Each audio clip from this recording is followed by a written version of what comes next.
ಸರ್ಕಾರ ವೈಫಲ್ಯ ಡೆಲಿವರ್ ಆಗ್ತದೆ. ನಾನು ಹೇಳೋದು ಸರ್ಕಾರದ ಇಮಿಡಿಯೇಟ್ ಆಗಿ ಆ ರೀತಿ ಮಾತುಕತೆ ನಾನು ಜವಾಬ್ದಾರಿ ಜಾಗದಲ್ಲಿದ್ದು ನಾನು ಇಷ್ಟೇ ಹೇಳೋದು, ಡ್ರಗ್ಸ್ ಏನು ನಡೀತಾ ಇದೆ ಮೆನೇಸು, ಅದರಲ್ಲಿ ಸರ್ಕಾರದ ವೈಫಲ್ಯ ಇದೆ. ಆದರೆ ಈ ಘಟನೆಯಲ್ಲಿ ಸರ್ಕಾರದ ವೈಫಲ್ಯ ಅನ್ನೋದಕ್ಕಿಂತ ಡ್ರಗ್ ಮೆನೇಸ್ ಕಮ್ಮಿ ಮಾಡಿದರೆ ಈ ಥರದ ಘಟನೆಗಳು, ಇದು ಡ್ರಗ್ ಕಾರಣದಿಂದ ಆಗಿದೆ. ಇದು ನನ್ನ ಹತ್ತಿರ as on date scientific evidence ಇಲ್ಲ. ಹೇಳೋರು ಎಲ್ಲರೂ ಹೇಳ್ತಾ ಇದ್ದಾರೆ, ವಿಡಿಯೋ ಕ್ಲಿಪ್ಪಿಂಗ್ ನೋಡಿದಂಥವರು, ಆತ ಹೋಗೋ ಸ್ಟೈಲ್ ಅದನ್ನು ನೋಡಿದರೆ ಆತ ಡ್ರಗ್ ಇನ್ಫ್ಲೂಯೆನ್ಸ್ದಲ್ಲಿ ಇದ್ದ ಅಂಥೇಳಿ, ಗಾಂಜಾ ಇನ್ಫ್ಲೂಯೆನ್ಸ್ದಲ್ಲಿ ಇದ್ದ ಅಂಥೇಳಿ ಮಾತನಾಡ್ತಾರೆ. ಈ ಮಾತನಾಡೋದ್ರ ಆಧಾರದ ಮೇಲೆ ಆದರೆ ಓವರಾಲ್ ವಿಪರೀತ ಡ್ರಗ್ಸ್ದ ಹಾವಳಿ ನಮ್ಮ ಹುಬ್ಬಳ್ಳಿ ಧಾರವಾಡದಲ್ಲಿಯೂ ಇದೆ. ಹಾಗಾಗಿ ಇದನ್ನು ಪೊಲೀಸರು, ರಾಜ್ಯ ಸರ್ಕಾರ ಗಂಭೀರವಾಗಿ ಪರಿಗಣಿಸಬೇಕು. ಪೊಲೀಸರು ಕೈಗೊಂಡಿರುವಂಥ ನಿರ್ಧಾರ ಅಂದರೆ ಅಲ್ಲ ನೋಡಿ, ಮೊದಲಿದ್ದಾಗಿ ಆತ ಓಡಿ ಹೋಗ್ಲಿಕ್ಕೆ ಪ್ರಯತ್ನ ಮಾಡಿದ್ದಾನೆ ಅಂತೇನು ಹೇಳಿದ್ದಾರೆ. ಇಷ್ಟೆಲ್ಲ ಅಪರಾಧ ಮಾಡಿದ ನಂತರ ಕನಿಷ್ಠ ಪಕ್ಷ ಕಾನೂನಿನ ಒಂದು ವ್ಯವಸ್ಥೆಗೆ ತಲೆಬಾಗಿ ಆತ ನಡ್ಕೊಳ್ಬೇಕಾಗಿತ್ತು.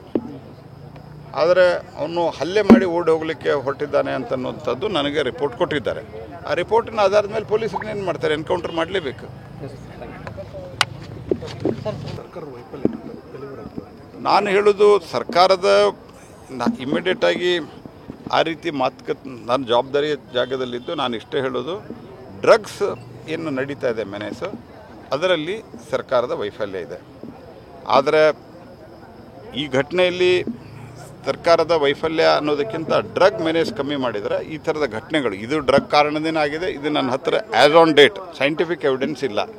ಹೇಳೋರು ಎಲ್ಲರೂ ಹೇಳ್ತಾ ಇದ್ದಾರೆ, ವಿಡಿಯೋ ಕ್ಲಿಪ್ಪಿಂಗ್ ನೋಡಿದಂಥವರು, ಆತ ಹೋಗೋ ಸ್ಟೈಲ್ ಅದನ್ನು ನೋಡಿದರೆ ಆತ ಡ್ರಗ್ ಇನ್ಫ್ಲೂಯೆನ್ಸ್ದಲ್ಲಿ ಇದ್ದ ಅಂಥೇಳಿ, ಗಾಂಜಾ ಇನ್ಫ್ಲೂಯೆನ್ಸ್ದಲ್ಲಿ ಇದ್ದ ಅಂಥೇಳಿ ಮಾತನಾಡ್ತಾರೆ. ಈ ಮಾತನಾಡೋದ್ರ ಆಧಾರದ ಮೇಲೆ ಆದರೆ ಓವರಾಲ್ ವಿಪರೀತ ಡ್ರಗ್ಸ್ದ ಹಾವಳಿ ನಮ್ಮ ಹುಬ್ಬಳ್ಳಿ ಧಾರವಾಡದಲ್ಲಿಯೂ ಇದೆ. ಹಾಗಾಗಿ ಇದನ್ನು ಪೊಲೀಸರು, ರಾಜ್ಯ ಸರ್ಕಾರ ಗಂಭೀರವಾಗಿ ಪರಿಗಣಿಸಬೇಕು. ಪೊಲೀಸರು ಕೈಗೊಂಡಿರುವಂಥ ನಿರ್ಧಾರ ಅಂದರೆ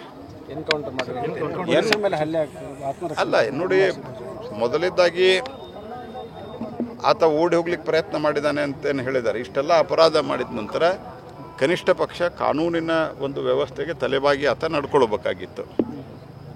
ಆದರೆ ಅವನು ಹಲ್ಲೆ ಮಾಡಿ ಓಡಿ ಹೋಗಲಿಕ್ಕೆ ಹೊರಟಿದ್ದಾನೆ ಅಂತನ್ನುವಂಥದ್ದು ನನಗೆ ರಿಪೋರ್ಟ್ ಕೊಟ್ಟಿದ್ದಾರೆ. ಆ ರಿಪೋರ್ಟಿನ ಆಧಾರದ ಮೇಲೆ ಪೊಲೀಸರು ಏನು ಮಾಡ್ತಾರೆ, ಎನ್ಕೌಂಟರ್ ಮಾಡಲೇಬೇಕು.